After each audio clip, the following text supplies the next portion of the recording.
혹시 오늘도 저녁 식탁에서 밥을 반만 덜어내며 한숨 쉬지 않으셨나요? 20대 때는 며칠만 굶어도 쏙 들어가던 뱃살이 이제는 밥을 반 공기만 먹고 그렇게 좋아하던 과자, 빵, 야식까지 다 끊었는데도 요지부동입니다. 오히려 아랫배는 더 단단해지고 옆구리 살은 손에 잡히는 게 더 두툼해진 것만 같습니다. 나이가 들어서 기초 대사량이 떨어졌나 보다. 운동이 부족한가? 하지만 무릎 아파서 오래 걷지도 못하겠는데. 이런 생각들로 자책하고 답답해하고 결국엔 이놈의 나이살 그냥 안고 살아야 하나 하고 포기 직전이시라면 오늘 영상은 여러분의 인생을 바꿀 전환점이 될지도 모릅니다. 지금까지 우리가 철석같이 믿어왔던 적게 먹으면 살이 빠진다는 칼로리 공식이 사실은 40대 이후 우리 몸, 특히 뱃살에는 전혀 통하지 않는 낡은 공식이었다면 믿으시겠습니까? 오늘 저는 우리가 밥을 반 공기나 줄이는 노력을 하면서도 왜 뱃살은 1인치도 줄지 않았는지 그 숨겨진 원흉을 낱낱이 고발하려고 합니다. 의사들이 뱃살 관리에 실패하는 환자들에게 가장 먼저 확인하고 절대적으로 관리하라고 경고하는 이것. 오늘 그 정체를 알게 되시면 여러분의 다이어트는 더 이상 실패하지 않을 겁니다. 영상 끝까지 집중해 주세요. 정말 억울하지 않으세요?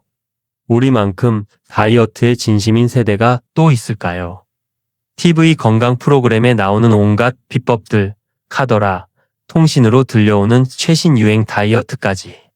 안 해본 것 없이 다 해봤습니다. 친구들과의 점심 약속에서도 나는 밥은 조금만 먹을게라며 괜히 눈치를 보고 저녁 늦게 퇴근한 남편이 라면이라도 끓일라 치면 그 냄새를 애써 외면하며 방으로 들어가 버립니다. 그렇게 먹는 즐거움까지 포기하며 노력하는데 거울 앞에 선 내 모습은 왜 이리 초라할까요? 특히 뱃살은 자존감의 문제와 직결됩니다. 예전에 맞던 바지 지퍼가 올라가지 않을 때, 허리를 꼿꼿이 펴도 벨트 위로 살이 툭 튀어나올 때, 우리는 단순히 살이 쪘다는 사실을 넘어 세월의 무상함과 함께 깊은 좌절감을 느끼게 됩니다. 내 의지가 약해서 그래. 남들은 다 잘 빼는데 나만 이러는 것 같아라며 스스로를 탓하지 마세요. 제가 오늘 분명히 말씀드립니다. 여러분의 노력이 부족했던 것이 절대 아닙니다. 우리는 그저 전쟁터에서 엉뚱한 적과 싸우고 있었을 뿐입니다. 우리의 진짜 적은 칼로리라는 단순한 숫자가 아니었습니다. 바로 우리 몸속에서 조용히 하지만 강력하게 뱃살을 조종하고 있는 보이지 않는 손, 바로 호르몬의 문제였던 것입니다. 자, 지금부터는 조금 어렵게 느껴질 수 있지만 여러분의 지긋지긋한 뱃살과 이별하기 위해 반드시 알아야 할 우리 몸의 비밀을 파헤쳐 보겠습니다. 많은 분들이 다이어트를 칼로리와의 전쟁이라고 생각합니다. 적게 먹고 많이 움직이면 살이 빠진다. 이 공식은 물리학적으로는 맞습니다. 하지만 우리 몸은 그렇게 단순한 기계가 아닙니다. 특히 40대를 넘어서면서부터는 이 공식보다 훨씬 더 강력하게 작용하는 변수가 생기는데 그것이 바로 호르몬의 불균형입니다. 그리고 그 중에서도 뱃살을 만드는데 가장 핵심적인 역할을 하는 호르몬이 바로 인슐린입니다. 인슐린은 우리가 음식을 먹었을 때, 특히 탄수화물을 먹었을 때 혈액 속에 높아진 포도당 혈당을 세포 속으로 집어넣어 에너지로 사용하게 만드는 아주 중요한 역할을 합니다. 그런데 인슐린에게는 또 다른 별명이 있습니다. 바로 저장 호르몬 혹은 비만 호르몬입니다. 인슐린 수치가 높은 상태에서는 우리 몸이 지방을 에너지로 꺼내 쓰는 지방 연소 모드가 완전히 꺼져버리고 반대로 남는 에너지를 무조건 지방으로 저장하는 지방 저장 모드가 활성화됩니다. 특히 이 인슐린이 가장 좋아하는 지방 저장 창고가 바로 복부, 즉 뱃살입니다. 젊었을 때는 이 인슐린 시스템이 아주 효율적으로 작동합니다. 하지만 나이가 들고 수십 년간 잘못된 식습관이 누적되면서 문제가 생기기 시작합니다. 바로 인슐린 저항성이라는 상태가 되는 것이죠. 인슐린 저항성을 쉽게 비유하자면 마치 오래 사용해서 잘 열리지 않는 녹슨문과 같습니다. 예전에는 인슐린이 살짝만 노크해도 세포의 문이 활짝 열려서 포도당을 쏙쏙 받아들였는데 이제는 문이 녹슬고 뻑뻑해져서 인슐린이 아무리 문을 두드려도 세포가 잘 반응하지 않는 겁니다. 그러면 우리 몸의 췌장은 어떻게 반응할까요? 문이 안 열리네? 더 세게 두드려야겠다. 하면서 예전보다 3배, 5배, 심지어 10배나 더 많은 양의 인슐린을 뿜어냅니다. 바로 이 지점이 핵심입니다. 밥을 반 공기만 먹어도 우리 몸은 높아진 인슐린 저항성 때문에 엄청난 양의 인슐린을 분비하고 그 결과 우리 몸은 하루 종일 지방 저장 모드에 머무르게 되는 것입니다. 밥 반 공기를 먹었을 때와 반 공기를 먹었을 때 혈당이 올라가는 총량은 다를지 몰라도 인슐린 저항성이 높은 몸은 그 반 공기의 밥에조차 과민하게 반응하여 과도한 인슐린을 뿜어내고 그 결과 먹는 족족 뱃살로 직행하는 최악의 상황이 벌어지는 것이죠. 그렇다면 이 인슐린 저항성이라는 녹슨문을 만드는 주범은 대체 무엇일까요? 바로 우리가 주식으로 먹는 정제 탄수화물입니다. 정제 탄수화물이란 곡물의 껍질에 있는 좋은 영양소인 식이섬유, 비타민, 미네랄을 모두 깎아내고 오직 순수한 녹말과 당분만 남겨놓은 탄수화물을 말합니다. 대표적인 것이 바로 흰 쌀밥, 흰 밀가루로 만든 빵과 국수, 그리고 설탕입니다. 이 음식들은 소화 흡수가 너무나도 빨라서 우리 몸에 들어오는 순간 거의 총알 같은 속도로 혈당을 급격하게 치솟게 만듭니다. 이걸 혈당 스파이크라고 하죠. 이렇게 혈당이 수직으로 상승하면 우리 몸은 비상사태로 인식하고 이 혈당을 빨리 처리하기 위해 인슐린을 폭포수처럼 쏟아붓습니다. 이런 혈당 롤러코스터가 수십 년간 반복되면 우리 몸의 세포들은 계속되는 인슐린의 공격에 지쳐 결국 문을 닫아버리는 인슐린 저항성 상태에 빠지게 되는 것입니다. 결국 밥 반 공기 다이어트의 실패 원인은 명확해집니다.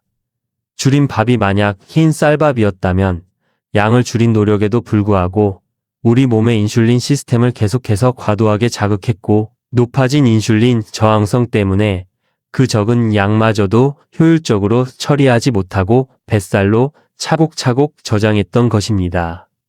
칼로리를 줄인 당신의 노력은 아무런 잘못이 없었습니다. 다만 그 노력이 뱃살의 진짜 원흉인 인슐린을 빗겨갔을 뿐입니다. 자, 이제 원인을 알았으니 해결책을 찾아야겠죠. 지긋지긋한 뱃살의 고리를 끊어낼 인슐린 저항성 개선 프로젝트, 어렵지 않습니다. 오늘부터 딱 4가지만 기억하고 실천해 보세요. 첫째, 가짜 탄수화물을 진짜 탄수화물로 교체하세요.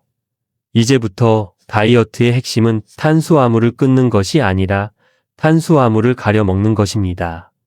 우리를 살찌게 했던 흰 쌀밥, 흰빵, 국수 같은 가짜 탄수화물을 식탁에서 퇴출시키고 그 자리를 진짜 탄수화물로 채우는 겁니다. 현미, 귀리, 키노아 같은 통곡물, 콩류, 고구마, 단호박 등이 바로 그것입니다. 이 음식들은 식이섬유가 풍부해서 혈당을 천천히 올리기 때문에 인슐린을 자극하지 않고도 우리 몸에 건강한 에너지를 공급해 줍니다. 오늘 저녁 흰 쌀밥에 현미나 귀리를 딱 한 줌만 섞는 것부터 시작해 보세요. 둘째, 마법의 식사 순서, 채소, 단백질, 탄수화물 즉 채단탄을 기억하세요. 똑같은 음식을 먹더라도 무엇을 먼저 먹느냐에 따라 혈당 반응이 완전히 달라집니다. 식탁에 앉으면 무조건 채소 반찬 나물, 샐러드, 쌈 채소부터 입에 넣으세요. 식이섬유가 위장에 방어막을 쳐서 뒤에 들어올 탄수화물의 흡수를 늦춰줍니다. 그 다음 고기, 생선, 두부, 계란 같은 단백질 반찬을 충분히 드세요. 단백질은 포만감을 주고 혈당을 안정시킵니다. 그리고 맨 마지막에 이미 어느 정도 배가 부른 상태에서 현미 잡곡밥을 평소에 반만 천천히 드시는 겁니다.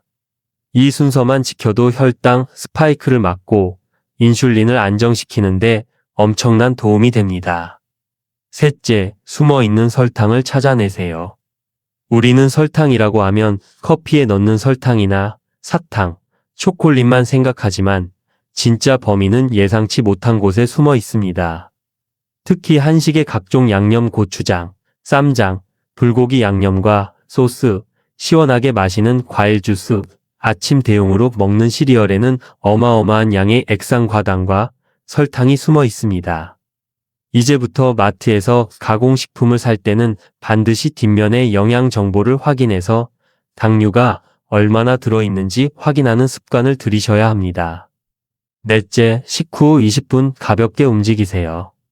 식사 후 소파에 바로 눕는 습관은 뱃살을 만드는 최악의 습관입니다. 식사를 마친 뒤 20분에서 30분 사이에 가볍게 산책을 하거나 제자리 걷기, 가벼운 스트레칭을 해보세요. 이렇게 가볍게 몸을 움직여주면 근육이 혈액 속의 포도당을 에너지원으로 사용하면서 혈당이 치솟는 것을 막아주고 인슐린이 과도하게 분비되는 것을 예방할 수 있습니다. 최근 미국 당뇨병 학회 ADA에서는 당뇨병 예방과 관리를 위한 공식 가이드라인을 통해 정제된 탄수화물과 설탕이 첨가된 음료 섭취를 최소화하고 식이섬유가 풍부한 통곡물을 섭취할 것을 가장 중요한 원칙으로 강조하고 있습니다. 이제 적게 먹으면 빠진다는 낡은 상식에서 벗어나 과학이 증명하는 호르몬 다이어트의 원리에 귀를 기울이셔야 할 때입니다. 또한 세계적인 의학 학술지 란셋에 발표된 한 대규모 연구에서는 동일한 칼로리를 섭취하더라도 흰 빵이나 흰 쌀밥처럼 혈당 지수가 높은 음식을 주로 먹는 그룹이 통곡물이나 채소처럼 혈당 지수가 낮은 음식을 먹는 그룹에 비해 복부 비만과 대사증후군의 위험이 훨씬 높다는 사실을 명확히 밝혔습니다. 오늘 영상을 보시면서 그동안의 내 식습관을 돌아보며 아차 싶었던 순간들이 분명 있으셨을 겁니다. 어쩌면 무심코 건강식이라고 생각하며 매일 아침 갈아 마셨던 과일 주스 혹은 밥 대신 가볍게 먹었던 빵 한 조각이 내 뱃살의 원인이었을지도 모른다는 생각에 깜짝 놀라셨을 수도 있습니다. 여러분은 어떠신가요? 오늘 내용을 듣고 나서 내가 먹는 음식 중에 이게 바로 내 뱃살의 주범이었구나 하고 깨닫게 된 음식이 있으신가요? 솔직한 여러분의 이야기를 댓글로 남겨주세요. 저는 매일 아침 먹던 시리얼이 문제였네요. 알고 보니 제가 좋아하던 떡이 최악의 음식이었어요. 와 같이 서로의 경험을 공유하다 보면 나만 힘든 게 아니라는 위로도 얻고 함께 건강해지자는 굳은 다짐도 생길 겁니다. 여러분의 소중한 댓글 하나하나가 비슷한 고민을 가진 다른 분들에게는 큰 용기와 정보가 됩니다. 오늘의 핵심을 다시 한번 정리해 드립니다. 40대 이후 밥을 반 공기나 줄여도 빠지지 않는 지긋지긋한 뱃살의 진짜 원인은 칼로리가 아니라 우리 몸의 호르몬 시스템을 망가뜨리는 인슐린 저항성 때문이었습니다. 그리고 그 인슐린 저항성을 만드는 주범은 바로 정제 탄수화물이었죠. 이제부터 우리의 목표는 단순히 굶거나 양을 줄이는 고통스러운 다이어트가 되어서는 안 됩니다. 망가진 인슐린 시스템을 회복시키는 스마트한 다이어트가 되어야 합니다. 흰 쌀밥을 현미밥으로 바꾸고 채소, 단백질, 탄수화물의 식사 순서를 지키고 숨어있는 설탕을 피하는 작은 노력들이 모여 여러분의 몸을 지방 저장 모드에서 지방 연소 모드로 바꾸는 기적을 만들어 낼 것입니다. 오늘 영상이 그저 스쳐 지나가는 정보가 아닌 여러분의 삶을 바꾸는 건강한 실천으로 이어지기를 진심으로 바랍니다. 내용이 유익하셨다면 구독과 좋아요, 알림 설정으로 저희 건생톡을 응원해주세요. 여러분의 건강한 삶을 위한 더 좋은 콘텐츠로 보답하겠습니다. 감사합니다.